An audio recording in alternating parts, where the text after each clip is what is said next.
এত কম সময়ে কিভাবে এত পারফেক্ট বিফ বিরিয়ানি রান্না করলাম সেটাই আপনাদের সাথে আজকে শেয়ার করব। আমি ইউজ করেছিলাম হাফ কেজি গরুর মাংস, সাথে আমি একটি বিরিয়ানি মশলা রাঁধুনির ইউজ করেছি হাফ, আর এর মধ্যে ভেতর দিয়েছি আমি টক দই, আদা বাটা, রসুন বাটা, মরিচ বাটা আর জিরা বাটা, আর হচ্ছে লবণ আর এলাচ দিয়েছি 2টা, আর তেল দিয়ে ভালোভাবে মিক্স করে আমি এটাকে প্রায় 2 ঘন্টার জন্য মেরিনেট করে রাখবো।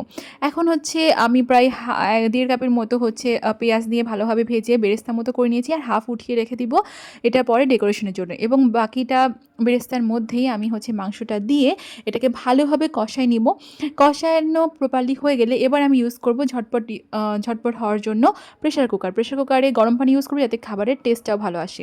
তো প্রপারলি সিদ্ধ হওয়ার পর মাংসগুলো আমি আলাদা করে রেখে দিব, আর গ্রেভিটা জাস্ট রাখবো। এখন হচ্ছে তার মাঝে আমি হচ্ছে আলু লবণ হলুদ দিয়ে মেখে ভালোভাবে সে মানে ভেজে নিয়েছি।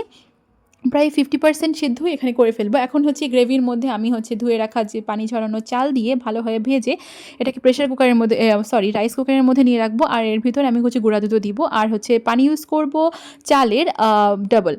এরপর হচ্ছে এটা চালটা 80% হয়ে আসলে আমি এর ভিতরে মাংস আর আলু দিয়ে দিব, এবং এর উপর আমি আমার যে বেরেস্তাটা করে রেখেছিলাম সেইটা আর ঘি দিয়ে এটাকে দমে রাখবো প্রায় 20 মিনিট।